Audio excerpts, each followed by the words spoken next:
স্পিকিংয়ে আমি 7.5 পেয়েছি, লিসেনিংয়ে 8.5, রিডিংয়ে 6.5 আর রাইটিংয়ে 6। মানে আমাদের এখানে কোর্স করে ব্যর্থতার কোনো চিহ্ন নেই। আই ফিল লাইক কোচিং করে আমার এটা আরো অনেক ইমপ্রুভ হয়েছে, সেজন্য আমার রেজাল্টটা ভালো হয়েছে। 1 বছর ধরে পরীক্ষা দিয়ে যাচ্ছিল, একটা কোর্স করে 2 মাস পর আবার পরীক্ষা দেয় 5 পয়েন্ট, আবার পরীক্ষা দেয় 5.5, আবার 4.5, 5.5। দ্যাটস ওয়াই আমাদের শিক্ষার্থী বা আমাদের স্টুডেন্টগুলো সবসময় সেফ থাকে। জি স্যার।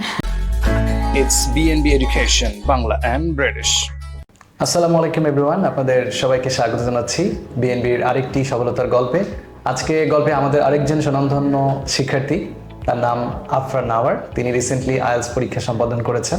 বিএনবি এডুকেশনের লেসন অ্যান্ড কোর্স কমপ্লিশন করার পর আল্লাহর অশেষ রহমতে আমাদের শিক্ষার্থী 7 পয়েন্ট অর্জন করতে পেরেছেন আইএলটিএস পরীক্ষাতে। আজকে তার সেই সফলতার গল্পটি পিছনের কথাগুলো শুনবো আমাদের শিক্ষার্থীর মুখ থেকে। শুরুতে আমি তোমাকে স্বাগত জানাচ্ছি আমাদের এই প্রোগ্রামে। কাইন্ডলি দর্শকের উদ্দেশ্যে তোমার পরিচয়টা বর্ণনা করবে, তুমি কোথায় পড়াশোনা করেছিলে অ্যান্ড বর্তমানে কি করছো? জি, আমার নাম হচ্ছে আফরা নাওয়ার। আমি প্রথমে Mohammadpur preparatory school and college থেকে পড়াশোনা করেছি, দেন ঢাকা সিটি কলেজ, আর এখন বর্তমানে আমি ইউনিভার্সিটি অফ লিবারাল আর্টসে পড়ছি, ফার্স্ট সেমিস্টার ফলে। Alright, so first semester. এখন আইএলটিএস এ তুমি কেন ইন্টারেস্টেড শো করলে আফটার এইচএসসি? স্যার, বিকজ আমার অনেক it's my dream to go to Australia. Like আমার সেই স্কুল টাইম থেকে আমার অস্ট্রেলিয়ার যাওয়ার অনেক ইচ্ছা ছিল, অ্যান্ড আই ফিল লাইক এইচএসসির পর এটা জাস্ট লাইক পারফেক্ট অপরচুনিটি যদি আমি আইএলটিএস এর দিকে ফোকাস করি অ্যান্ড আমার ড্রিমটা অ্যাচিভ করি আর কি। That's really good plan from your side. একজন শিক্ষার্থী এইচএসসি বা স্কুল লাইফ থেকে ইমাজিন করে যে আমাকে একটু উচ্চতর ডিগ্রি নিতে হবে। তো আমরা কিন্তু বেসিক্যালি গ্রাম থেকে শহরে আসি ভালো একটা ডিগ্রি, কিন্তু যারা ঢাকার রয়েছে তারা চিন্তা করে কি ইন্টারন্যাশনালি নিজেকে সেটেল করা। কিন্তু এখন যেহেতু গ্লোবালাইজেশনের যুগ, প্রতিটা শিক্ষার্থীর মনে একটাই স্পেস ক্রিয়েট করেছে, গ্লোবালাইজেশন। আমি যে কোনো বিশ্বের যে কোনো প্রান্তে যেয়ে সেখানে ডিগ্রি নিয়ে পড়াশোনা করে আমার নিজের দেশকে রিপ্রেজেন্ট করতে পারি। সেই জার্নি নিয়েই কিন্তু অলরেডি আমাদের সুনামধন্য স্টুডেন্ট আফরা নাওয়ার শুরু করেছিল স্কুল থেকেই। কিন্তু তুমি বিএনবিকে খুঁজলে কীভাবে তোমার এই জার্নির জন্য? জি স্যার, এটা হলো আমার বাবা অ্যাকচুয়ালি একদিন ফেসবুকে ঘাটাঘাটি করছিল, and he found this program, ফাউন্ডেশনটা পেয়েছে, and he recommended to me, and I was like why not. আমি যদি আইএলটিএস এর জন্য আরও প্র্যাকটিস করতে চাই বা অনেক জোরে ফোকাস দিতে চাই, দেন আমার তো একটা ইনস্টিটিউশনে যাওয়াই লাগবে। So I chose BNB. বিএনবিতে চুজ করলে, your parents recommended you. Join করার পরে যে ধরনের আশা নিয়ে তুমি এসেছিলে, সেই ব্যাকগ্রাউন্ডটাকে একটু এক্সপ্লেন করবে টু দ্য নিউ ভিউয়ার্স, যারা নিউ কামার্স রয়েছে আমাদের সম্পর্কে বুঝতে পারবে তারা। জি, ফার্স্টে যখন আমি এসেছিলাম আমি অনেক নার্ভাস ছিলাম, বলতে গেলে আমি অনেক ভয় পাইছিলাম সবাইকে দেখে যে অনেকজন স্টুডেন্ট আমি কিভাবে করব, আর আমি খুবই ইন্ট্রোভার্টেড, বলতে গেলে আমি কারোর সাথে ওভাবে ওপেন আপ করতে পারি না। সো আমার বেশিরভাগ ভয় লাগছিল, অ্যান্ড ফার্স্ট ক্লাসের দিকে আমার এত নার্ভাস লাগছিল, সবার একসাথে, কাউকে চিনি না এভাবে। তারপর আস্তে আস্তে কয়েকদিন ক্লাস পড়ার পর অনেকজনের সাথে আমার ফ্রেন্ডশিপ হয়ে গেছে, তাদের সাথে আমি কথা বলছি, তারা আমাকে অনেক হেল্প করছে, অ্যান্ড দেন আস্তে আস্তে আমার এই জিনিসটা ডেভেলপমেন্ট হয়েছে। আমি যে ইন্ট্রোভার্টেড, এখন আমি অত ইন্ট্রোভার্টেড না। আমি তার মানে তোমার ইন্ট্রোভার্টনেসটা টোটালি ক্লিয়ার হয়েছে, কারণ একজন ইন্টারন্যাশনাল স্টুডেন্ট হিসেবে তুমি কিন্তু প্রতিনিয়ত অস্ট্রেলিয়াতে বা যদি আল্লাহ ওখানে তুমি যখন যাবে ইনশাআল্লাহ, তো সেখানে যাওয়ার পর তুমি প্রতিনিয়ত নিউ স্টুডেন্টের সঙ্গে তোমার দেখা হচ্ছে। জি স্যার। এন্ড এটা হচ্ছে কি global community. G sir. So this is really an interesting life যারা আপনারা স্টাডি অ্যাবাউট নিয়ে চিন্তা করছেন। এখানে যেমন ঢাকা শহরে কি হয়, বরিশাল, নোয়াখালী, সিলেট, বিভিন্ন এলাকার মানুষের সঙ্গে আমরা সম্পর্ক তৈরি করি, আমাদের কানেক্টিভিটি হয়। কিন্তু ইন্টারন্যাশনালি আপনি যদি একটা বিদেশের কোনো একটা কান্ট্রিতে যান, সেখানে কিন্তু গ্লোবাল কমিউনিটি ক্রিয়েট হচ্ছে। জি স্যার। তার সেই একটা প্র্যাকটিস তুমি প্রথমেই এখানে একটি ইভালুয়েট করলে যে নিজেকে মানিয়ে নেওয়া। অলরাইট, আমরা এখন লেসনের মধ্যে আসি। লেসন প্ল্যানে বিএনবির কোয়ালিটি কেমন ভাবে প্রতিষ্ঠিত ছিল? ও মাই গড, ভেরি গুড। আমি ফার্স্টে আমি ভেবেছিলাম যে নর্মাল স্কুলে যেভাবে পড়ায় ওভাবে প্রবাবলি পড়ানো হবে, ওভাবে মেথড, বাট এই মেথডটা খুবই ডিফারেন্ট অ্যান্ড আমার জন্য অনেক হেল্পফুল ছিল। বিকজ আমি মানে আর একটা টাইম ম্যানেজমেন্টও জিনিস আছে। আমাকে ফার্স্টে যে স্যার ছিল উনি বলেছে যে টাইম ম্যানেজমেন্ট করে পড়তে হবে জিনিসটা, আমি ওভাবে মন দিয়ে পড়েছি অ্যান্ড আমার মানে ফার্স্ট লেভেল টেস্টে আমি মানে প্রবাবলি পাস করছি, আর সবাই মানে অনেক খারাপ করেছিল, কিন্তু আমার রেজাল্টে এত ভালো এসেছে কারণ আমি এত মন দিয়ে পড়ছি। এই মেথডটা আমার মানে অনেক ভালো লেগেছে আমার। স্কুল এবং কলেজ লাইফে যে সমস্ত এডুকেশন প্রসেস রয়েছে তার থেকে বিএনবির পার্থক্যটা কোথায় পেয়েছো, যে আমরা কিভাবে তৈরি করছি? আমার মনে হয় স্কুল বা কলেজ লাইফে এখন বেশি প্রেশার দেওয়া হয় স্টুডেন্টের উপর। আমি যা দেখেছি আমার স্কুলে প্রচণ্ড প্রেশার দেয় মানে স্টুডেন্টদের, অ্যান্ড আমরা অনেক স্ট্রেসড আউট হয়ে যায় বা ডিপ্রেসড হয়ে যায়, কিন্তু এখানে আমি এরকম কোনোদিনও ফিল করি নাই। কারণ জিনিসটা হলো বোঝানো হচ্ছে ক্লাসে, অ্যান্ড যদি কোনো প্রবলেম হয় আপনাকে আমি জানাতেও পারছি পরের দিন এসে যে আমার এখানে প্রবলেম হচ্ছে, আপনি বুঝাই দিচ্ছেন।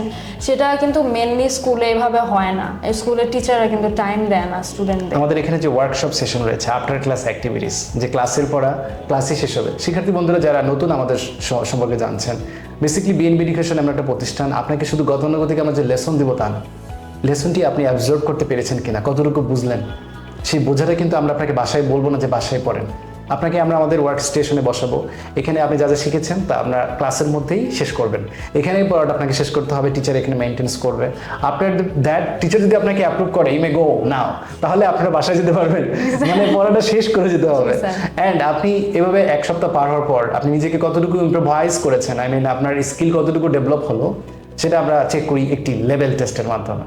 লেভেল টেস্ট, এখানে তোমার প্রথম যে অ্যাপিয়ারেন্স তুমি ভালো করেছো, বাকিটা করে নাই, তোমার কাছে কেমন মনে হয়েছিল রিয়েল আইএলস পরীক্ষাতে লেভেল টেস্টগুলোর মাধ্যমে তুমি যে স্কিল করেছো নিজেকে, এটা কতটুকু হেল্পফুল ছিল in the real IELTS test? Sir এটা অনেক হেল্পফুল ছিল, বিকজ আমি মানে জিনিসটা হলো আমার মানে অ্যাটেনশন স্প্যান অত ভালো না। ওকে, আমি মানে যদি পড়তে যাই তখন আমার মাঝখান দিয়ে উঠা লাগে বা অন্য কিছু যাওয়া লাগে, এরকম মানে অনেক টাইম ওয়েস্ট হয়। কিন্তু আই ফিল লাইক বিএনবি এর মেথড দিয়ে আমার অনেকটা ইমপ্রুভমেন্ট হয়েছে, সেজন্য আমি আইএলসে মানে আমি মন দিয়ে ওভাবে মানে মানে ঢুকতে পেরেছি, যেরকম মানে লিখতে পেরেছি। আমার সেরকম হয় না আর কি, মেনলি যে আমি পুরো অ্যাটেনশন দিচ্ছি 1 আওয়ারের জন্য, এরকম হয় না। বাট এখন মানে আই ফিল লাইক কোচিং করে আমার এটা আরো অনেক ইমপ্রুভ হয়েছে, সেজন্য আমার রেজাল্টটা ভালো হয়েছে। স্যার প্লেজার, যেটা আমরা সফলতা তোমাকে অ্যাটলিস্ট কিছু অংশে ডেভেলপ করতে পেরেছি।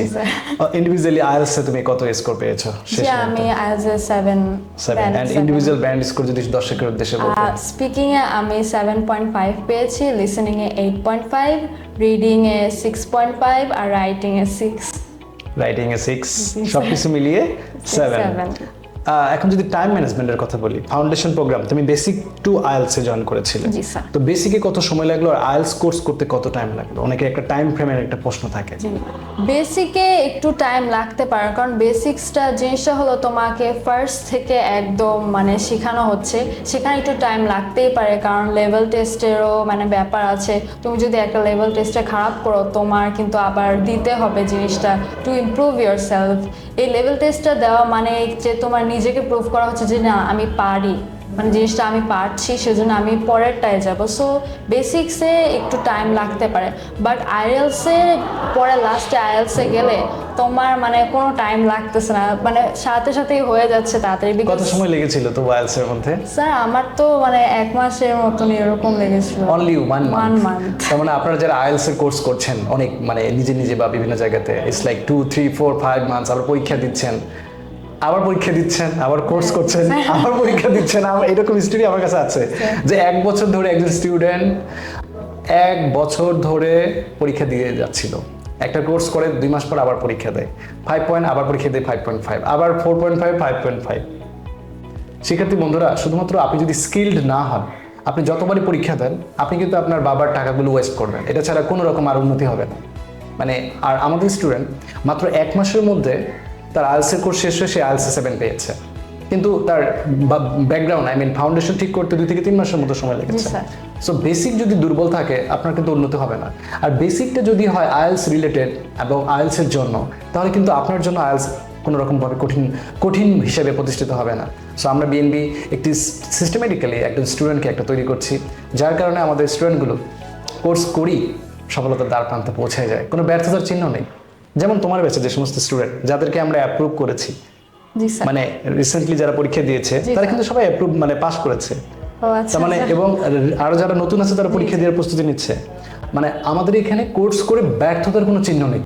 আপনি এমনটা ফিয়ার করবেন না আমার পরীক্ষা শেষ হলো, পরীক্ষা দিয়ে আমি 5.5 পাবো, এমনটা হবেই না।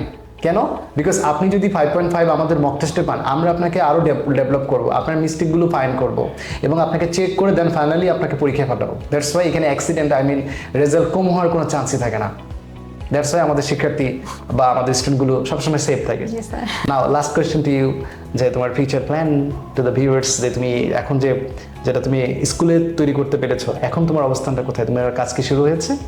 জি স্যার, আমার কাজ তো এখন হালকা পাতলা শুরু হয়েছে। আমার মেনলি পার্থে যাওয়ার ইচ্ছা, সো ওখানে আমি একটা এজেন্সিকে কন্ট্যাক্ট করে আর কি এখন কাজ আস্তে আস্তে শুরু হয়েছে। একটু ঝামেলা হচ্ছে মাঝখান দিয়ে, বাট আই ফিল লাইক ইনশাল্লাহ সবই ঠিক হয়ে যাবে। Best of luck your journey. Allah যেন Thank you, তোমাকে sir. কবুল করে অস্ট্রেলিয়াতে, আমাদের শিক্ষার্থী চলে যাক অস্ট্রেলিয়াতে এবং বাংলাদেশকে উন্নতি করতে থাকুক। আর আপনারা যারা আইএলস নিয়ে স্টাডি অ্যাব্রোডের স্বপ্ন নিয়ে চিন্তামুক্ত লাইফকে তৈরি করতে গেলে জয়েন করুন বিএনবিতে। দেখা হবে পরবর্তী আরেকটি সফলতার গল্পে। সে পর্যন্ত সবাই ভালো থাকবেন।